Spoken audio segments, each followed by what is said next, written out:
Hello and welcome. Today I would like to give the FinalMouse Scream 1 my review.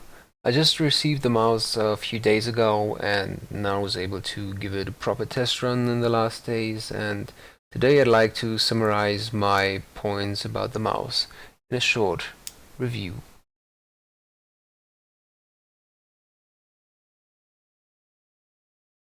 For this, let me start up my camera here. The FinalMouse Scream 1 with the signature of Scream here on the top, the famous one taps, the FinalMouse logo in the back, illuminated, and to start off, it came in this nice blue box. It's a very plain box. There was the mouse inside and some stickers in it, and that was it. Nothing else on the box, no description or anything. So the boxing is pretty quickly out of the way. I will now go over the points from the weight, shape, then the sensor performance, and then I will talk a bit about the buttons and the scroll wheel and the cable, and also a bit about the mouse feed and the in-game performance. The mouse weighs 83 grams on my scale, which is pretty light for a mouse this size. If you look at other mice like the Logitech G Pro that has the exact same weight, let's see here. The cable is pretty rigid, keeping the mouse suspended in midair, so it's around 83, 82, 83, 84 grams. Still pretty light for a mouse this size. This mouse is, in the area where I grip it, it's 66 millimeters wide. Here in the back, it's 61 where I grip it. It's 66 at the widest point in the back. It's 125 millimeters in length and 40 millimeters in height. The mouse has 6 buttons, the 2 main buttons, the scroll wheel, the CPI button, and then a forward and a backwards button. So pretty standard setup for an ambidextrous mouse with buttons for the thumb for a right-handed person. And as the next point, I'd like to go into its sensor performance. For this, I will switch to my desktop, and here you can see I have a sheet where I tracked the actual CPI steps like I always do, and I measured for the 4 steps that are available. The mouse comes with 400, 800, 1600 and 3200 CPI step. Those cannot be changed. You only have those 4 steps because there's no software available. It's plug and play and live with what you get. Which I think is okay because the CPI steps are reasonable.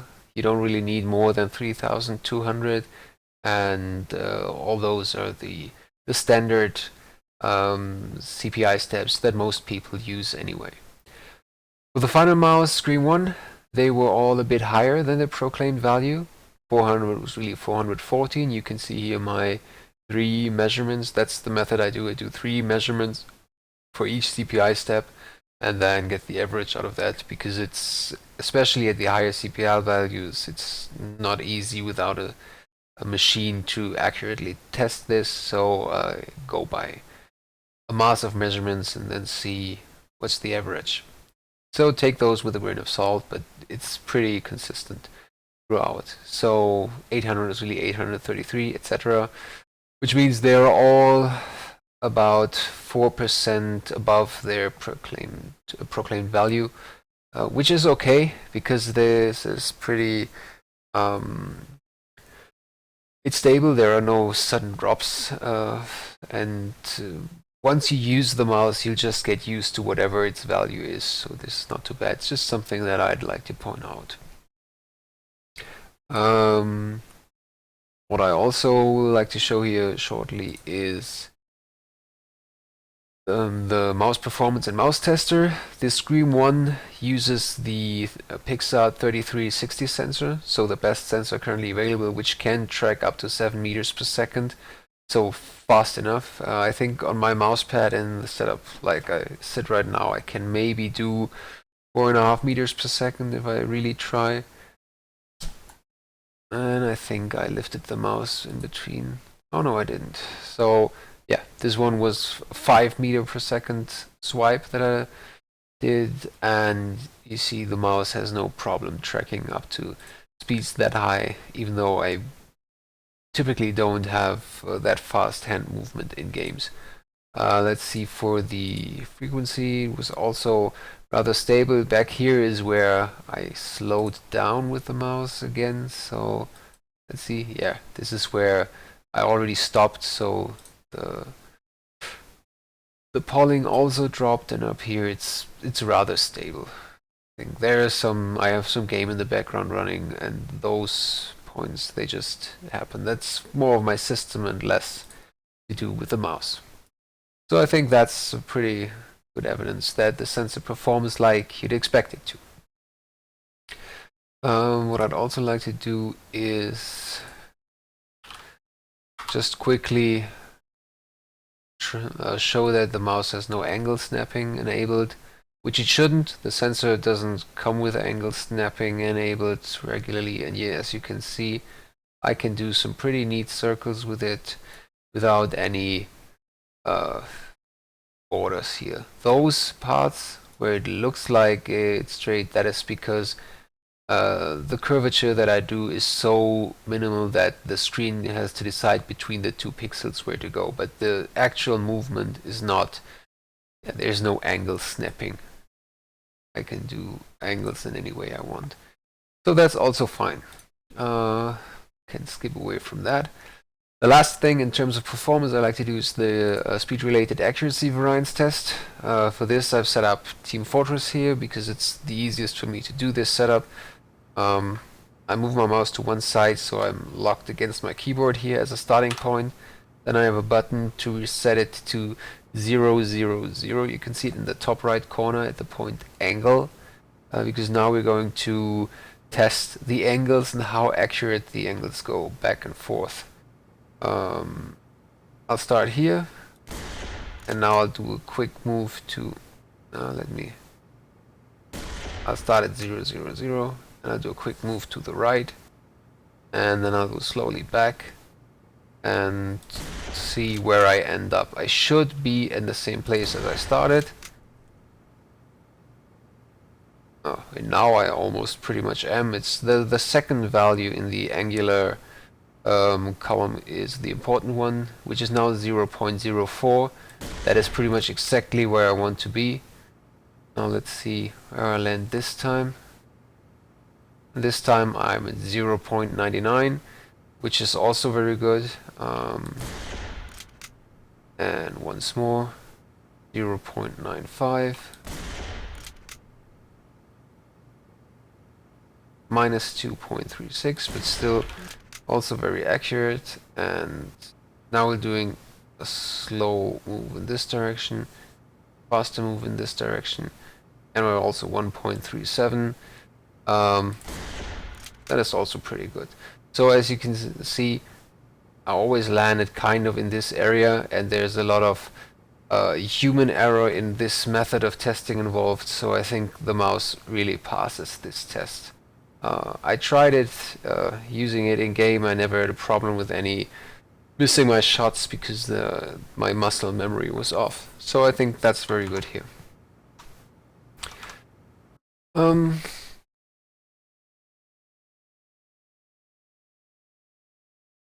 What other things to say about the mouse? It is the exact same shape as the FinalMouse Tournament Pro. I don't know if I don't remember if I said this already. The only real update is it has kind of a different coding, and it has the 3360 sensor. The main mouse buttons feel pretty good. Easy to click, have a good click feeling, good feedback. So I like those. I can really, they're enjoyable. The side mouse buttons, not so much. As maybe you can see here, there's some light bleed right over here. This in itself is maybe not a problem, but they also feel kind of, there's a notable pre-travel before it clicks, which is okay. It's bearable. They're not terrible. They're not as bad as on the Zowie EC 1A, for example. Those were the worst I ever had, but still not the best either. So they're okay. Main mouse button's good, side buttons not so much, and the wheel I really don't like. The scrolling is okay, but it sometimes feel like it's slipping. It's kind of hard to describe. You feel like you rotated the wheel already, but it didn't actually scroll, which is weird. Or that because of the illumination of the wheel, see the wheel is also illuminated. The sides are transparent plastic, which is very smooth. So sometimes when I try to scroll like this, I glide along the side of it because it's so smooth, and I really then have to move my finger over on the plastic and then, or on the rubber, then it's no problem to scroll. But yeah, I don't like the design of that wheel. Also, sometimes when I try to do middle click, I get a feedback, or it feels like it should have clicked, but it actually didn't. There's kind of then sound like a click, but it didn't click, and that is really annoying to me. It's not the worst because I don't use the wheel in game, but if I were to use the wheel in game, then I would probably use a mouse with a better wheel, because yeah, that's not the best part of it. For the cable, all I can say is that it's really stiff. Maybe I'll try to make it visible here. It's now completely suspended in midair over that distance, which is, on one side it's good because it's not scratching on the mouse pad and it's braided cable, but on the other hand it's really stiff, and if it catches on something, then it's really, you can feel it. Now, right now when I'm in this area of my mouse pad, you can really feel the resistance of the cable because it's moving over itself. So there, right here it's good. Right over here there's more resistance, which is annoying. And I don't understand it because there are other mice like the, let's take the Zowie ZA11 here, which has a rubber cable.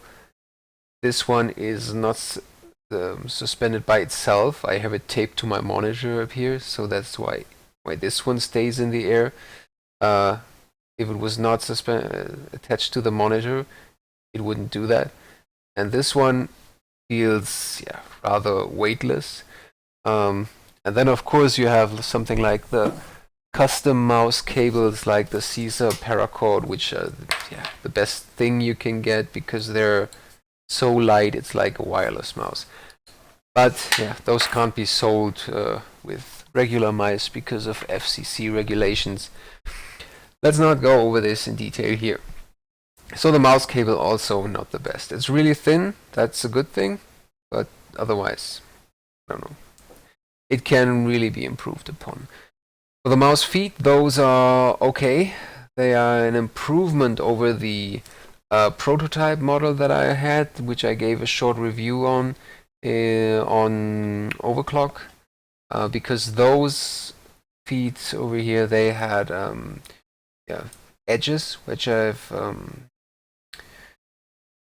a kind of a really, what is it, a straight edge, and these on the release model actually have, maybe you can see it, yeah, now you can kind of see it over here, they have rounded sides, so they don't snatch onto the mouse pad too much.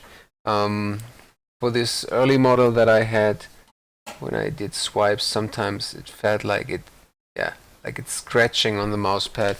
This does happen at sometimes with this mouse too, that I felt like it feels like scratching, but much less. And when you're in the heat of the battle in gaming, it doesn't really affect me because it's subtle. I would improve if I were to use this as my main mouse. I would definitely use some hyperglides on it. I would at least try to get hyperglides on it, because I think that would really improve the glide. One other thing that I can do now is the button response time. I didn't open the mouse yet to see what kind of buttons are inside because I didn't want to ruin the feed before using it. I expect them to be the usual Omron.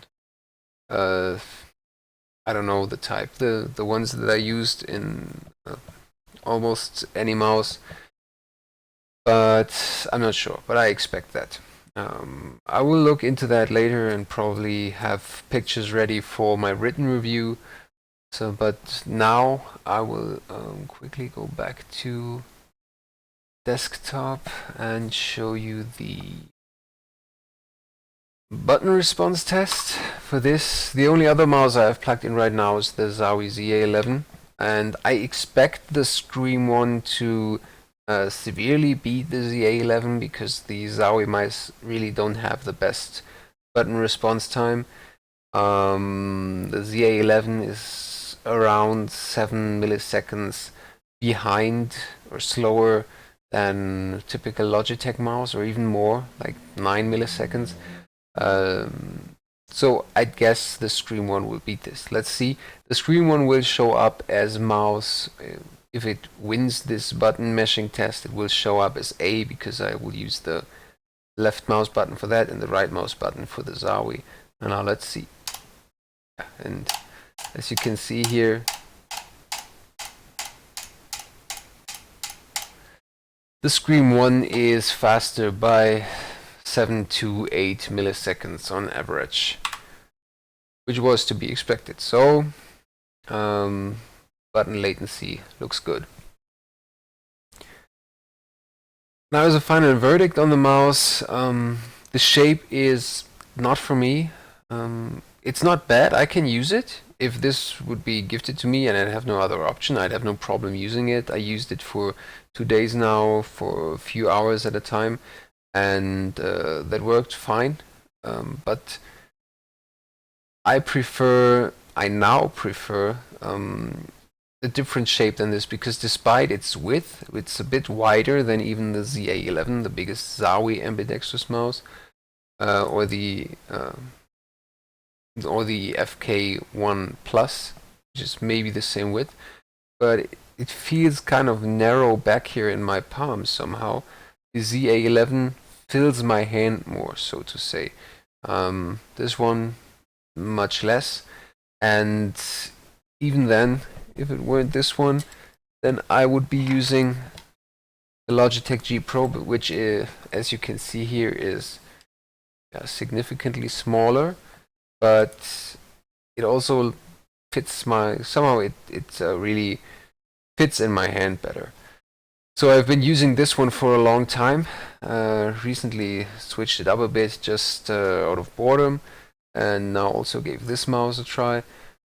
But what I realized is that with a mouse that flares out at the top, maybe let me get back to bigger camera, a mouse that flares out at the top, kind of like the Death Adder does on its right side, that is not really agreeing with the way I grab with my pinky finger on the side.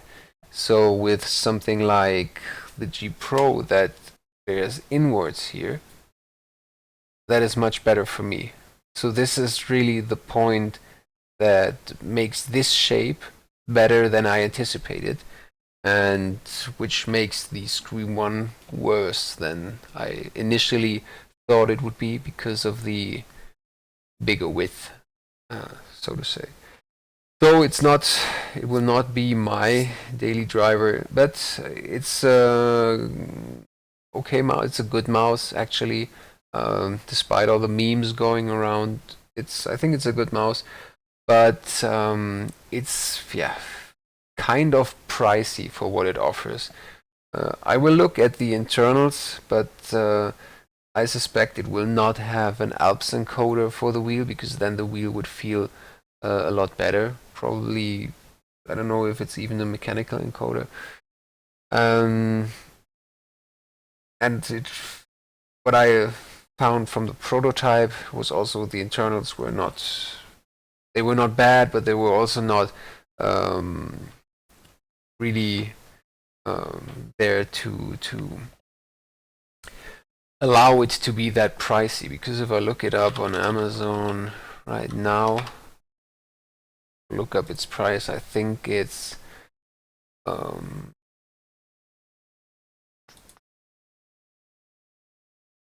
not even available in my area right now. So I actually can't tell you the price, but I think it's something like $80.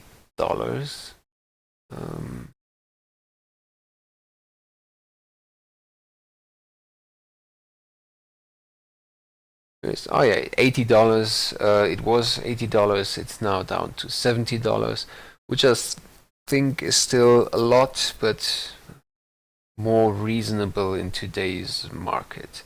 There are other competitors that have similar pricing schemes, but if you then go out and look at something like the Nixios Revel, which you can get for something like $40, which has also the same sensor, a similar shape, and the main buttons maybe not as good, but also not bad, then it's really difficult to justify this one being almost double the price.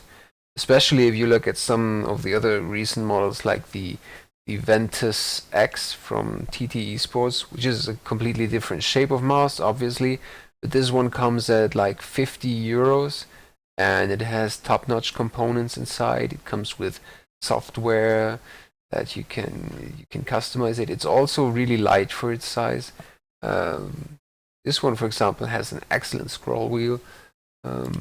Cable is pretty much the same, but that's something different. So I think it's kind of overpriced. That's something that many people have said. But if you just take the mouse from its performance standpoint, then there's no problem with it. It's a good performing mouse, and when I used it, was enjoyable. That's it for my video review. I might go more in detail on the internals in my written review on overclock, so watch out for that if you're interested. And if you like that video, give me a like. Please comment down below on something that can be improved.